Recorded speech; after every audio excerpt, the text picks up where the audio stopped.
Those of you who have contributed to the library project, thank you so much for your support. It really is, it's really impressive what's going on down there. And I think that you're going to have some fun looking at some of the pictures here too. So, without further ado, I'm going to, Phil Liakis, please stand up if anybody doesn't know Phil. Phil Liakis is the chair of our education committee. And Mileti Kouliopoulos, should I use your real name, Miletios? Miletios, that's so formal. If you want to have some fun, I've got Mileti in my iPhone. It's Miletios Kouliopoulos, and what Siri does to his name is just hysterical. So, Mileti from Greek Cultural Resources and heading up our project downstairs. Thank you for your time. Here you go. Thank you, George. Could someone kill the lights, please, in the hall? We're going to stream this video over Facebook Live for the benefit of people who couldn't make it today, from our community and from beyond. The St. George Memory Project. Boy, I love a Bluetooth mouse. All right, that's beautiful. Okay, folks, so we do regular monthly updates. This is our first in-person update in a long time, since February, actually. We do put updates in the monthly bulletin, probably have seen those. And we're off the website. We have a web page. So if you go to the stgeorgenh.org website and go to About and St. George Memory, bam, boom, you're here. There's a link to the St. George Observer right below it, to the online catalog, to the updates, and our email. So, this is a timed presentation of 30 minutes, and we're very proud to say that we've cataloged so far the majority of the items. So over 1,000 items have been cataloged. We still have to do physical items, icons, and all the organizational material. So it's taking the AHEPA, for example, and coming up at least with a listing of, say, what do we have? If not, and queue up what we need to be digitized. We have a lot of photographs that we have to do, and we have ephemera, meaning pamphlets and things, brochures that came in, historical things. Very proud of our first digitization project, the St. George Observer, historical bulletin of the community, published from 1962 to 1994. And we have weekly sessions that go on Tuesday nights. You're all invited. Many of you attend regularly. It's a lot of fun because we want to basically say who's in the photo. So we take a look at this online. It's really exciting, right? So this is the summer of 1971. This was the issue that we were looking at last week. And as these sections came up, we were just going, oh, where's Ted Zimopoulos? Is he here? Teddy, here you go. So what we do is we go through these photos and we have a collective memory. I'll say, yeah, that looks like Tommy Macaronis. Nah, it's too young. Ah, that's him. And the stories come together. And this particular one of these guys. Yeah. So as you can see, it's a little grainy. But it's what we have, and we also, the library also has original photos. But what was cool is they were also publishing, you know, the high school yearbook photos for the graduates. Can't tell if this is 1970 or 71. It's in the 71 issue. And you'll see there's Arthur Pappas up there in the corner. It's kind of cool for nice snapshots in time. This picture with Billy Timbus entertaining the troops. It's really, and this is how it goes. So we just pull up the images that are available to you, all of you, and together we try to document each photo. It's a Zoom call. We have a lot of fun. Feel free to join and be the fly on the wall, you know, and this is what it's like, you know. It's like we get to say hi to each other, but it's a lot of fun. We have fun. So. The original photographs were very fortunate because Phil had started, we found the original photographs in the paste-up boards, and Phil started digitizing, and then comes along Zoe Picavis, who has been joining the calls, the Tuesday night calls, and she said, I'm really good at the computer. And she's been editing these photos. These are now the original photographs. So Phil, you can see from your scans how nice, much nicer these are than the ones that we're doing from the Observer. So we have the original photographs, we want to do that. We just found another big box of photographs and paste-up boards. So unfortunately, they're not dated. If they're detached from the paste-up board, we're not sure what year or what issue, but it's important for us to scan these. This is an HEPA photo, you see. So the project goes on and it continues, and it's just recently, like I said, we found another batch of these photos. We also have cleanup that we have to do, digital cleanup, file cleanup, and that's going on as we want to just complete this Observer project and archive what we know of the pictures and then move on. We have more digitization that we have to do. So the next thing are the collections. And we're very fortunate that we received many collections already. People are starting to look for things. And when we do, we digitize what we can. We want to list them out. We want to say thank you to Pam Bantis Sapienza, who is an old schoolmate of mine, who sent along these beautiful photographs. This one from 1947, where they were showing the play Golfo. And, I'm getting cut off here. Georgia Planza Zetas in the back of the room has been looking at these old photos. She's just received all the printouts. I think there's 7 or 8 of these photos that are just amazing. So there's an opportunity for you to come into the library if you'd like to take a look at some of these and help out in identifying the people. Maybe you can just sit and say, oh, I know that's from the old church. That's downstairs, you know. Collection of George Capatis. Wow, what an incredible collection. There's all kinds of documents. Lately there's videos, there's clippings, and so this newspaper clipping, from the Union Leader isn't online. They're not digitizing the Union Leader. So any clippings that we have, this is for an Apocryptico dance planning, so you can see us at a point in time. Here's an interesting clipping from Louis Georgopoulos saying, hey, George, this proves my dad was a president of the community. So here now we have to reconstruct records. He says he was a president. There it is. There's the clipping. It also says, I think he was a vice president with Harry Bentis. And he just, so we don't want to lose track of that. This is so exciting for me. Mrs. Capatis used the pen name Iphis Panadra. This is a book that she wrote in Greek in 1929. She was a remarkable woman. So to receive this kind of this is really, really incredible. One of my favorites. Paula Kaletsis and her mom, Connie, just joined our calls this past week, I think, or the week before. And Paula had sent over a couple of photos. So it's good to see that people are starting to go through their collections. Her dad was the president of the AHEPA. Steve, I don't know, was he district governor as well? Might have been district governor. We know Mary Donnell was on the daughter's side. So this looks like an installation photo because they're in there, they have their jewels, their regalia. But how sweet is this, right? This is a Goya dance in 1958. Sock Mitchell, right, Sock and Kay, yeah. And Paula's parents, so it's very sweet. This is very special. These clippings not only attest to the date, to the event, but who was participating. Philiakos has brought in so much material, so much Sunday school material, so much history, especially in the middle years. But Phil, over the course of his life, was documenting with videos and collecting things that were done from radio stations and things like that.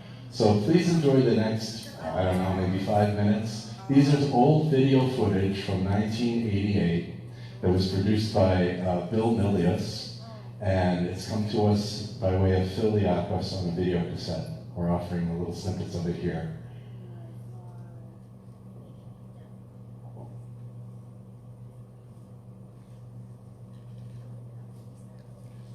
Can you recognize? Feel free to call out names if you recognize people.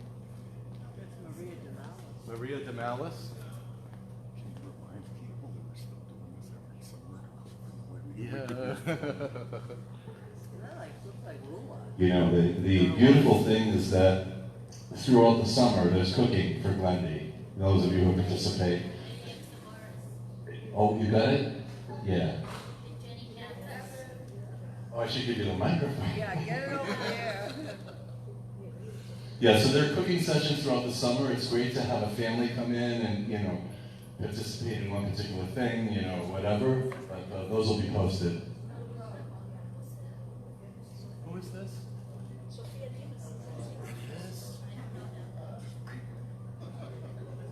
Anything?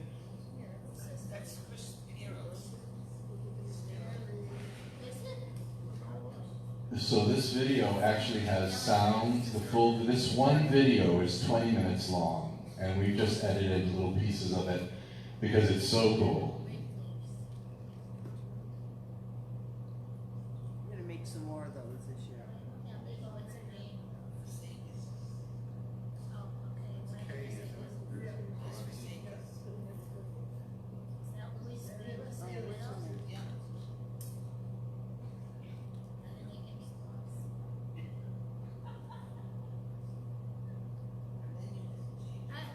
People like this menu, that's why we did that. Increase used to make that. Yummy.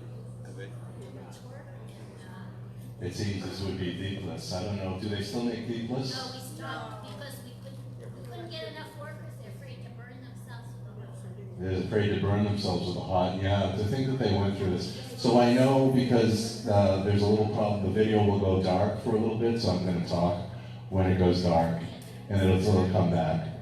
To say that we have an opportunity with Bill Milius. He has already volunteered to come in, and he has a lot more video that he shot that he never released. He's willing to give it to the library. We can invite him in as someone who has documented the community over the years and have little sessions in the library, because these videos have sound. So you can actually hear people talking with each other, and the full video, there are interviews with Harry Theodosopoulos, and it's just amazing. And this is just one video. So this is where it goes dark for a little bit.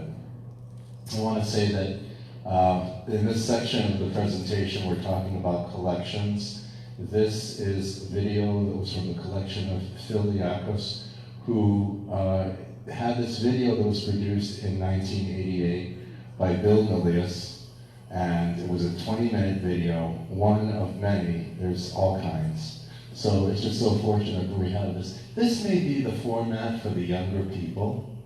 They may not be interested in looking at pictures if you start talking about going to a library. But to look at a video and say, hey, look at your old man, you know? Or this is your Aunt Nikki or something like that. Connect them with this. That's the continuum. Joe Martino. No. Whoa. It's pitching the tents, I guess, on the outside.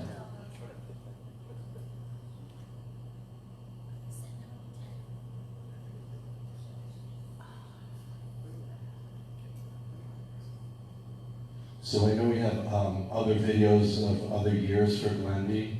If anyone has any documentation, anything like this at home, please think about bringing it into the library.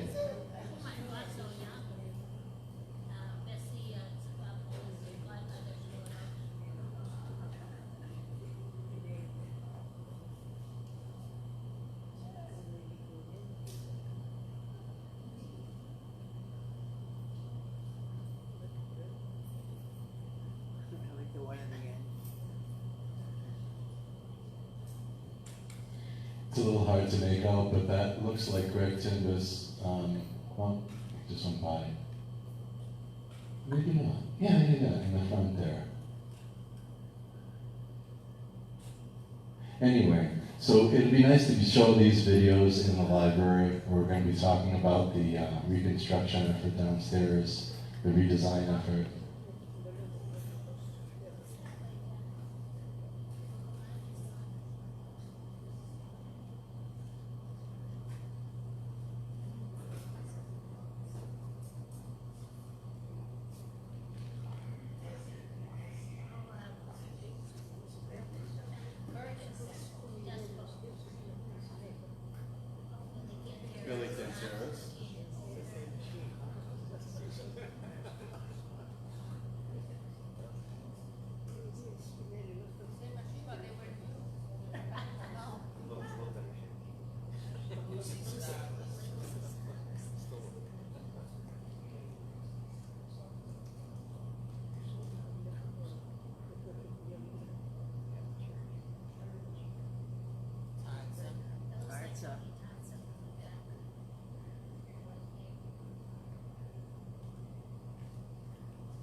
Charlie Katsikas, yeah, this one. Sununu, Ludo Alessandro? No. Governor Sununu, Governor Sununu, right. old man Sununu. Wow. Nick Donis, yeah. Look at him. That mustache is awesome. With dark hair.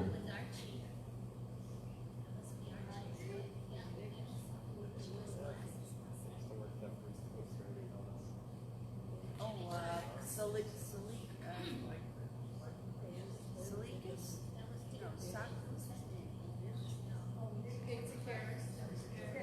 No, Look like my father. And that's a zombie book for sure.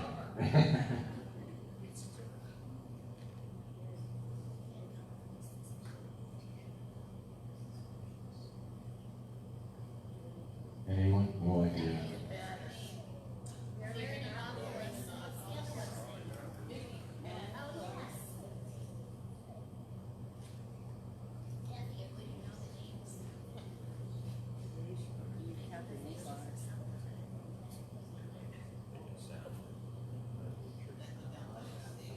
Yeah, so these videos were so well done, and I really hope, Phil, thank you for bringing it in. It was a wonderful part of the collection there. So we have a few more examples of things, and these aren't the full collection, obviously, we're just selecting some things, but Joanna Mistanis O'Brien had brought in this long photograph from 1961. If you've seen these sort of landscape photos that go maybe 3 feet, 4 feet long, that's what this was. And it's a testimonial dinner in honor of Archbishop Jacobus, and this was the event that took place at the Holy Cross Seminary. There's a table of priests here, and people that you can see sort of from Manchester in this area. And we still need to identify these folks. It'd be a lot of fun, but basically they came from all over New England. The picture of the Lord, we don't know what year. We have to do all these kinds of photos that are downstairs underneath the cathedral. So she also had a video that was in a can, and she said, "Oh, it's from the old church," and it was in a reel-to-reel. It was in a can, and this is footage showing Archbishop Jacobus coming to the old church on Pine Street. So even though it's just a minute or so out of the video reel, it's pretty special. What year did he come? We don't know. I think there wasn't a date on that. 64, do you think? No, he became Archbishop in 59, and when did you leave there, 65? So Right. that was probably between- Somewhere in there, somewhere between 59 and... Who's the priest? That wasn't Father Papa. No, I know that. Well, what was it? Canterbury? What was it? That was the early 60s. early 60s. There's a car in here in this photo, his limousine, this car here that's taking him away. A friend that's a great, you can look at it and say, oh, that's a 1958, you know. Well, he wouldn't ride in just anything. Oh, no? He used to dance, and he got picked up. Ah, Really? Yeah, well, who knows what other videos we have out there. On her video reel, there was also a little bit of a Greek Independence Day parade that looked from the early 60s. Nikki had brought in some wonderful things, a lot of documents, historic documents.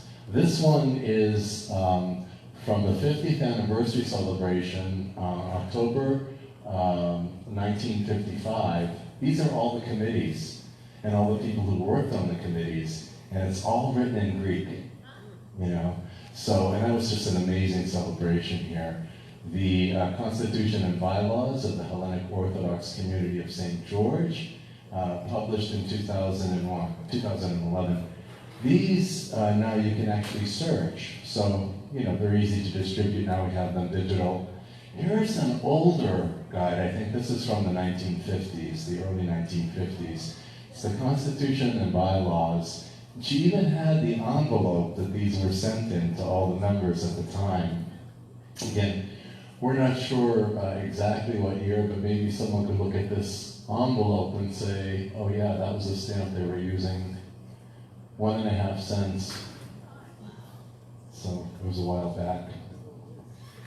This book here, we have several of these. Zoe Kakavas also had one in her collection. It's a book, sort of a scrapbook. So it teaches you about Greek Orthodoxy, but it encourages students to clip articles on icons and things that represent the story that they're being taught.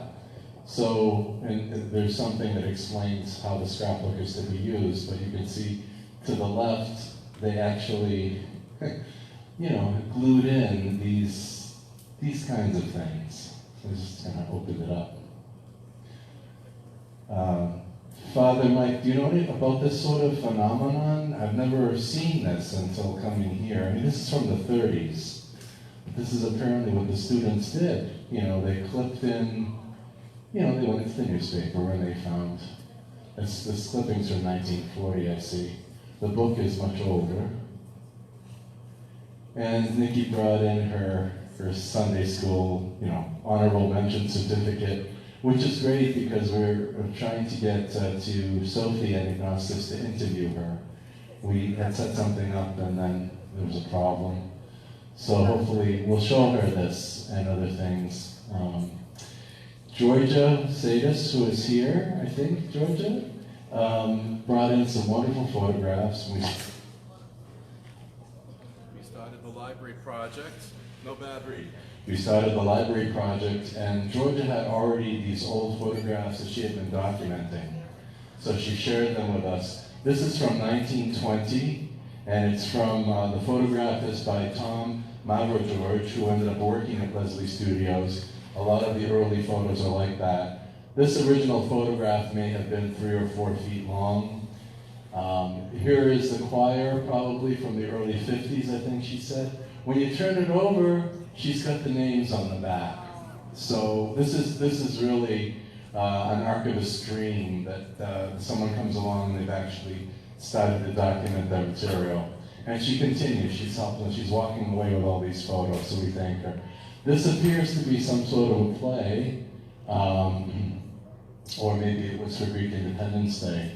I see they're all The poems of Greek Independence Day. Greek Independence Day and the poems, right? And this is probably from the old church. Okay, we also have to digitize and organize the organization material, not just for the active organizations, but for the past organizations. We have a lot of things from the GAPA and from the NOAA and the NOAA Auxiliary. We at least have to write down what we have, so that we all know. And we have all this other things that we're going to have to digitize. Our project on the Greeks of Manchester, 1928, the translations, and putting together the book, we've moved the event to the fall. So be looking for that. It's a project that's still in the works. Thank you, George Skapertis, if you're still here, for photographing the old icons. I know that that's still going on, but it really helps. We want to document which families donated the icons, what the icons are about, and get to those families. I've already bumped into a few people, and I said, "Did you know your family donated this icon of St. George?" I said, "No idea." Okay, we're doing a big physical reorganization. Special thanks to Steve Chakis, who is here, to Billy Timbus, and to Filiakos, who had come in on a Saturday for 5 hours. And we thought we could just move the shelving the way it was, and as it turns out, everything had to be broken down, board by board, pin by pin, and reconstructed. So this process took about 5 hours. If you have time and want to go over to or just come by and see us, we'll show you. We're creating this presentation space, which hopefully we can have a pull-down screen and start to show things from inside. And Billy Timbus is kind of a visionary of the design of the space. And he's really has opened it up. It's really quite beautiful. We're also, in this reorganization, we're creating an enhanced workspace. So we've ordered new computers and a printer, and there'll be a big desk. We'll have file storage. And also there'll be new seating areas, so a little 2 or 3 little table over here, where people can come in and use the library and feel comfortable. Also, we have a lot of things right now that are on the floor, so we're going to be putting them up on the walls, like icons and things like that. Oral histories, we want to begin them right away. So if you're of the age, 75 years or older, or you have a parent or a friend, and please prepare for this. If you get the call, we hope that you can bring in a picture of their family, or your parents, or something. Start to prepare for your oral history so we can make them as useful as possible. We also have a project to reconstruct the church historic records. We won't get into any detail, but we have a lot of records that have been misplaced or missing, and we have some ideas of how we can reconstruct that. So these are all future projects to let you know. We also want to do projects with the youth. We have many, many ideas of how to engage the youth. This library is for the benefit of our youth, so it's very, very important we keep this in mind. Just today, someone said, why don't we show these films? Maybe they'll come and watch films. That'd be great. So, thank you to Maria Dongas, who is taking over the coordination of the grand reopening, which we're going to have on November 5th here. We're not sure who is coming, but we know that it's going to be a real nice thing. Very soon we're going to be asking you to check in your homes if you have any photos, if you know your father was in the AHEPA, your mother was in the Daughters, maybe someone sang in the choir. Anything you have historical, please think about documenting it and sharing it with the library so we can preserve it for you. In the future, we hope we can have a volunteer staff. Several volunteers have already stepped forward. I mentioned Zoe Kakavas earlier, and Steve Chakis and Billy Tempest, and all the people who show up on Tuesdays with Nikki, with Georgia. So volunteers are happening, and that's exactly what we wanted to see. So we want, in the future, we're going to have opened hours, and it'll be a lending library. So you can come in and say, I'm going to Greece and I want to brush up on my Greek. Let me pull some travel books, maybe some language books, take them home. No problem. The online catalog that we're doing, you can actually go in now with another program and sign up books. So it's all being set up for that. We did have a trip, one event down to Brookline, the bus tour. It was unbelievable. It was so much fun. And we'll have many more events like this. We wanted to start getting out stories, do storytelling, and show films and things that we can do in person. So all of that will be announced. We are going to be here throughout the summer working. There's a lot of work to do to prepare for this big event that we have coming up in the fall. Thank you all for your kind attention. Are there any questions? Sir. I think it's important to note that this is all self-funded. This is as a result of your donations. We haven't taken any money out of the church. This is just from the congregation. So I think that's really important, that this is your library, our library, but your library. The community has spoken. Absolutely. It was the community that's funded this project. And you always say when you build something, are they going to come? We built this soccer field. Are they going to use it? Now we've built this hall. Are they going to have events? We've built a library. Are they going to come? Well, it's the same thing when you go to start a project. So this project got started. We brought it to the board. Everyone on the board said yes, unanimously. It's a good idea. We think this is right for the community. It's important we do it now. And then the community stepped forward and funded the project. And we're very, very, very proud of that. I'm proud of the engagement. Thank you, George. Thank you all. Thank you. Thank you.